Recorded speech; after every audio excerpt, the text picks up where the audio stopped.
Hello, Fandroids. Welcome back. Sorry I did miss a week. Boy, things got a little out of control, and already a resolution is broken. But anyway, before I go further, I do want to say, as I record this, there are a few days left on the Kickstarter for Horror Not Hate, an over 240-page anthology of horror comics and artwork that all proceeds after printing and distribution will benefit Churla and Lambda Law. And let me say, as I record this, you've seen the week. Anyway, so here's what I do here. It's a little bit different this week. So I go to House of Secrets. That's my main store. But this week I also stopped by Collector's Paradise one night to see if there was something that I had missed. So there are a couple of books in the stack this week that may not actually have come out this week, but I finally got to, catch up to them. So, that's it. I explained the books in the stack that I've read and also explain why I still bought the ones that I have not yet read because I think they're cool. And usually it's continuing series. I usually read issues number one. So, issue number ones, where does the plural go? I taught English, people. All right. So, first up, I want to say this is a bad idea. No, not a bad idea. It's from the publisher, Bad Idea, who finally figured out that a good idea was to actually go into regular distribution. This is Cul-de-sac issue number 2, which came out a few months ago. I picked up number 1 at the LA Comic Con back in October and then didn't see it on the we still called it stands on the shelves at House of Secrets when number 2 came out. So I missed it, but I stopped at Collector's Paradise in North Hollywood and they did have number 2. And now I'm going to the Pasadena Comic Con this weekend and we'll be looking for 3, 4, and I think number 5 is out as well. But anyway, that's why sometimes it's nice to shake it up as far as what shops you're going to. Have a home shop. You need people who know you, but anyway, so this is by Mike Carey. Jonathan Wayshak is the artist. Tom Napolitano is the letterer. And Rico Renzi is the logo design, which I love. That they include that credit. So it is a cool logo, by the way, and a cool twist on vampire lore. So this is actually about a group of children who are not vampires. They are the predator species above vampires. And their parents all get wiped out before they could actually confess to them that they are not human. And now they're on the run. And there's a group of vampire hunters. It does seem that some are aware that this is another step above, I guess, or below, depending on how you look at it. And yet these kids that are quite capable of killing and destroying all kinds of things, they're still kids and they're dealing with, oh heavens, we're not human. So I like it. I like the artwork by Jonathan Wayshak. It's really, I'm trying to think who it reminds me of, but then maybe I shouldn't say that. It's a little cartoony, but it's very complex and lush, and the coloring that he does is terrific. What I did not know about Bad Idea, or at least they're doing now, is that the books are in kind of a thicker stock of newsprint.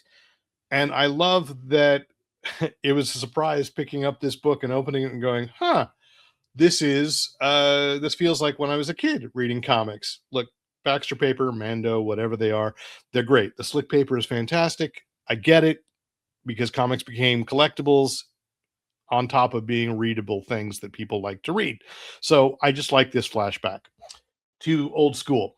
And how do I know that this is consistent throughout the line? Because either this week or last out came Hank Howard, Pizza Detective by Robert Venditti and David Lapham in the Two Hollywoods, number 1. And you see, they're doing what I like. Dave Sharp is the letterer, and Bad Idea's got a good idea here in that it's very easy to find the credits. So kudos to that. So this is kind of weird. I just picked it up because It's like, well, I got one bad idea book. I might as well try another to see what's up there. And what I've always admired about Bad Idea is that these books are definitely stretching what the standard boundary is, and a lot of other companies are too now. But it's just kind of cool to see. I mean, and when I say other companies are doing it too, Marvel and DC are also kind of moving into books that aren't canon. They're just kind of standalone cool concepts. And I applaud that as well. But this was interesting because I live on a street with four pizza parlors in walking distance from my house. So, of course, I live near Hollywood, so maybe that's why. But this is just wacko, and it's nice to see David Lapham because David Lapham is seems to be all over the place on books that I'm suddenly get intrigued by. He was the one who created or co-created Stray Bullets years ago, and so it's good stuff, good art, love it. And if you ever wanted to know about the seedier side of the pizza conglomerates, maybe it's not pizza mobs, pizza gangs, pizza life. I don't know.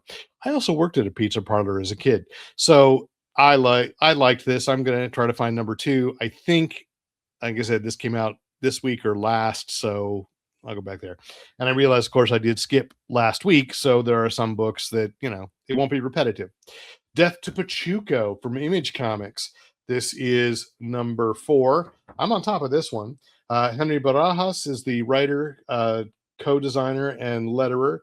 Art and art direction is Rachel Merrill. Coloring is by Lee Lowridge, and it's an interesting, subtle coloring. I like what's going on with this, and it's edited by Will Dennis. And I believe I ended up with the Sweeney Boo cover. Again, not seeking it out. It's what was there on the stand, but I dig it. I think Sweeney Boo is an intriguing artist, and I've talked about this book on previous ones. Definitely, I need to spend some time reading more about the Zoot Suit riots. The theme of this book is this private detective that is trying to solve a murder in the middle of the Zoot Suit or right after the Zoot Suit riots. And just like Henry, in his own researching, he has a little essay in the back. I didn't know a lot of what it was. I've never seen Zoot Suit, the movie with Edward James Olmos that covers this. I vaguely knew what Pachucos were, and there's a lot for me to learn. There's the line I've said every time I've picked up an issue of this. It says, it's not a good time to be a Mexican.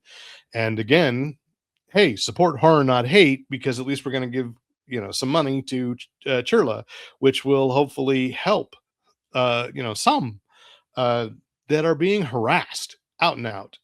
And I can't even say it's not happening where I am because I stay inside all day. I venture out to the comic book store and I will go to a convention, and that's going to be about it, this weekend. So anyway, it's a very important book, and so I love that discovery. The Mortal Thor by Al Ewing. Pasquale Ferry is the artist. Matt Mia is the color artist, and VC's Joe Sabino is the letterer, and of course, Alex Ross is the cover artist. Can't go wrong, right? So I dig this. By the way, I just discovered in the catalogs now that it's still just listed as Thor. So if you're looking to order it or asking your store owner or whatever to order it, it's just under Thor, not the Mortal Thor. Okay, it's still kind of this interesting alternate timeline created by Loki. I think that's my guess. Seeing a character Sigurd Jarlson, which in my mind isn't that Thunderstrike, but I don't know. Or was it an alternate identity after he stopped being Don Blake? But anyway, Sigurd Jarlson or Jarlson does not know that he is actually Thor. This is a world without a direct connection to Norse mythology. They know of it, just it is not connected. Instead, Beta Ray Bill was a founding member of the Avengers. So this is really cool. It pits him against the Cobra and a standard Marvel villain, and it's kind of interesting to see Marvel villains I recognize that don't know who they're fighting. even though they fought him before. So it's cool. I like this. It's a different take. I appreciate that after all these years. Please don't make me do the math on that. How long Thor has been around? 43 years, maybe now it's 2026. Let's say that. It's tough to come up with something new because fandom, we don't roll over the way they used to think we did, right? So yeah. Anyway, American Caper #3 from Dark Horse Comics. This is by Dan Hauser. Laszlo is a co-writer. Story layouts and pencils, David Lapham again. There we go. And finisher is Chris Anderson, and Lee Lowridge again is the colorist, and letterer is Nate Picos of Blambot. I did not realize that the series covers are by someone else, Tyler Boss. But I'm digging this book the more it goes on. You know, um, Maybe I'm a little uncomfortable with the truths that Dan Hauser is attacking in America, and I'd like to believe that a lot of what he's portraying, isn't real, and yet, as I've had to say a few times in the past month, it's plausible, and that disturbs me. So be disturbed. American Caper #3, and Captain America #6. Apparently, this is what will kind of launch whatever the next big crossover is. I believe Armageddon Begins, something like that. Writer is Chip Zdarsky. The artists are Delio Diaz and Frank Alpizar. The colorist is Romulo Fajardo Jr., and the letterer is Joe Caramagna again. And please, again, if I'm mispronouncing any names, do write in editor@fanboyplanet.com or comment on YouTube. Let me know, because some of these things I have never heard out. These names, never heard them said out loud. But I know I've got Chip Zdarsky right because I saw an interview with him, and that's how they pronounced it. So anyway, this is starting a new storyline, though it rolls off of the old story, and it's very, yeah, that's it. Armageddon Assembles is what this is what this launches, but it's called Doom's Shadow. So again, it's very interesting from a perspective of there's no known active shield. There's definitely political machinations that I guess happen in the Marvel Cinematic Universe more clearly. And of course, Marvel is about to do a spin off. I don't say a sequel, I think it's like a midquel of Civil War by Christos and Gage. And the politics obviously are more important than ever. And I know people say, like, oh, well, when were comics political? Always. It's just they were subtler. So if you recognize yourself as a villain in this, or you think that the villain is calling you out for who you are, I got news for you. Okay. Anyway, I've said that before. I'm loving this run.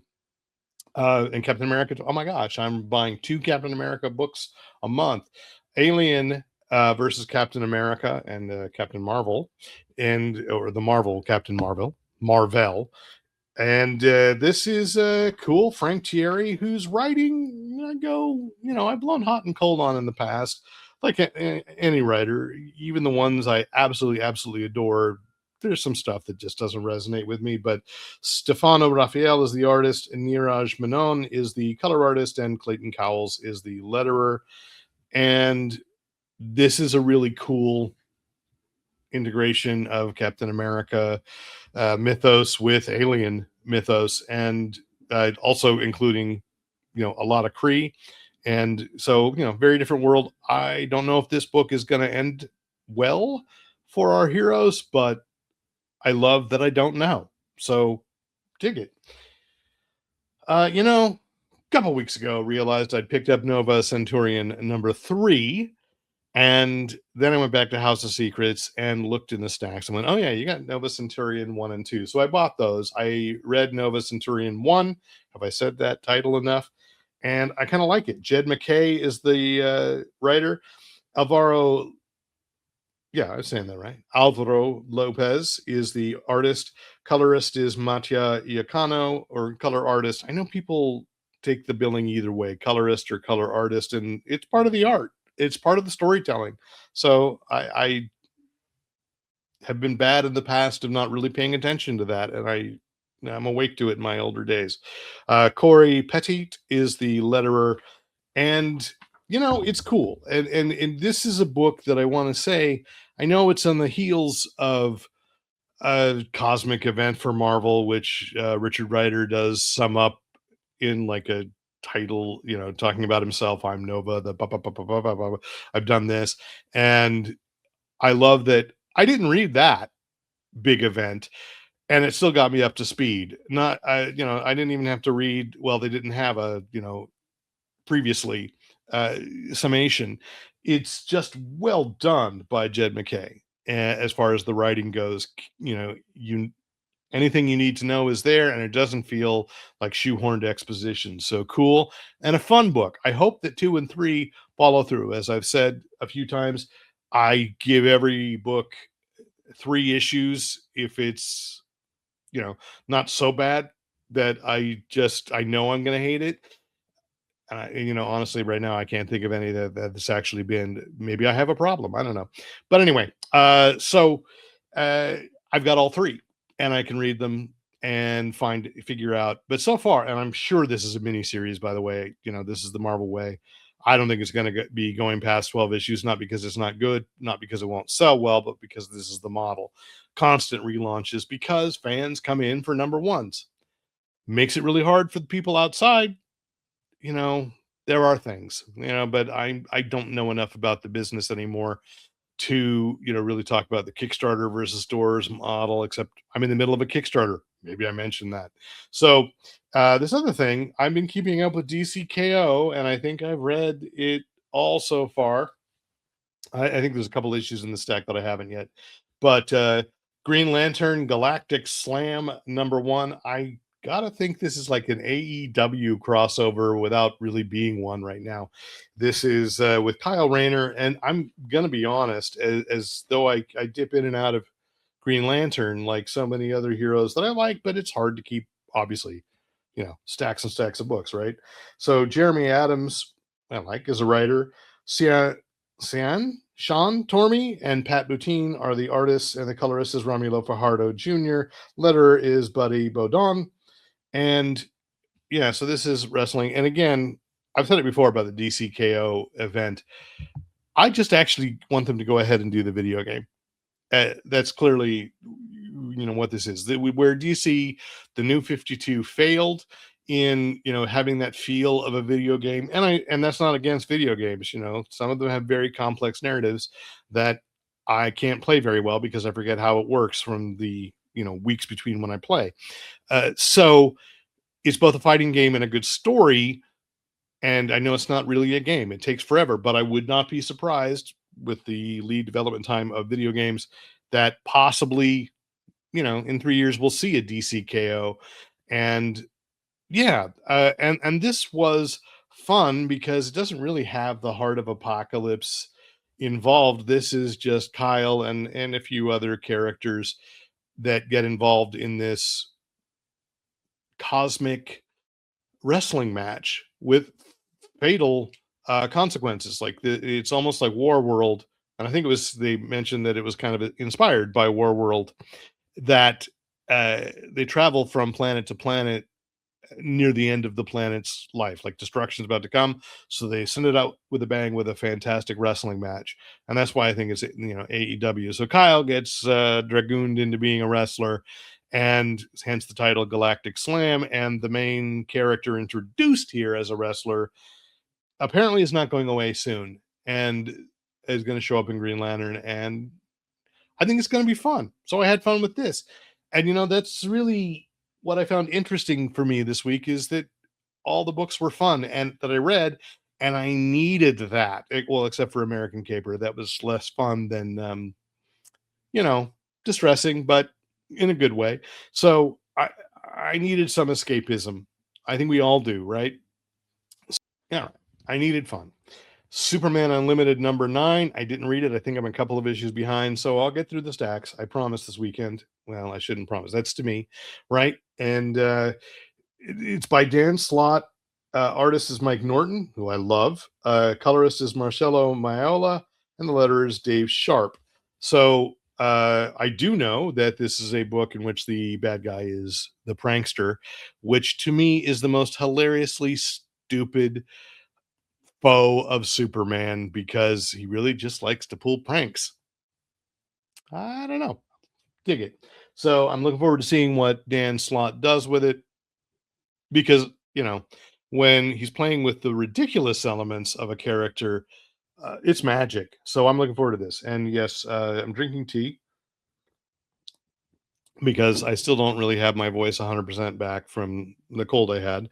And, Doctor Who number 3, The Prison Paradox by, thank you, Titan, for putting all the full names on there. Dan Waters is the writer. Sammy Cavella is the artist. Valentina Bianconi is the colorist and Comic Craft. But I got to figure out who is the actual person from Comic Craft because I know that's not. It's of course Richard Starkings and Comic Craft's Tyler Smith. So it's because I love this Doctor. Don't think there's a Doctor I don't like, as a Whovian, but I love this Doctor. So anything that gives us more adventures, I'm gonna check out. So that's it. And now it's number 3. So if I read all the way through, I'll know. I think I did read number 1 and I enjoyed it. Batman Superman World's Finest. Also noticed in the catalogs, it is Batman Superman World's Finest, not World's Finest as it has historically been. This is by Mark Waid. Adrian Gutierrez is the penciler. Vicente Cifuentes is on inks. Tamara Bonvillain, magnificent colorist, and there, I just said that. Steve Wands is the letterer, and Dan Mora does the cover art because he helped launch this book. And I just love seeing covers by Dan Mora and love this book. As a kid, I didn't like World's Finest as much as I liked like Brave and the Bold, and even to some extent DC Comics Presents, which Superman and all these other corners of the DCU or the DC universe. Let me say that so not to be confused with film. And Brave and the Bold was, of course, Batman teaming up with other heroes. But the World's Finest team, at least under Mark Waid, it makes me want to go back and read Adventures in the 60s because it's fun, it's cool, and Mark Waid isn't limiting it to Batman and Superman. They're always interacting with the rest of the universe. But there we go. Red Coat number 16. This is from Image Comics, but it's a Ghost Machine imprint, right? That's Jeff Johns, Brian Hitch, Andrew Curry, Brad Anderson, and Rob Lee. Again, couple issues behind. I know where the previous issue is on my stack, and I'm like, pick this up, read it. I really, really love this book. I've said that before, so I'm not going to say it again. Did I? Anyway, Nova Centurion number 2. Yes, because I bought number 1 and enjoyed number 1, so I got to read number 2. All right. So that's it for this week. I will try to get next week's out a little closer to Wednesday. But you may notice my T-shirt is for the 4-color plays by Mark Prott, who I've interviewed Mark a year ago or a year and a half ago. And I've read these plays, and he's a Chicago playwright who loves comics, and these are great plays. So he had a T-shirt, and I bought it, and so I'm repping Mark here. He is not paying me. I am just saying, get a T-shirt. The back says comics history is dramatic, which I think is true. And these books are a great reflection on censorship in history, in recent American history, or at least last century. And anyway, that's that. Always happy to tout my friends. If Mark will call me his friend now, always happy to rep. For no other reason than really I love being enthusiastic and letting other people know about something cool in the comics world. So, all right. Once again, a few days left on Horror Not Hate's Kickstarter. And as always, use your powers for good.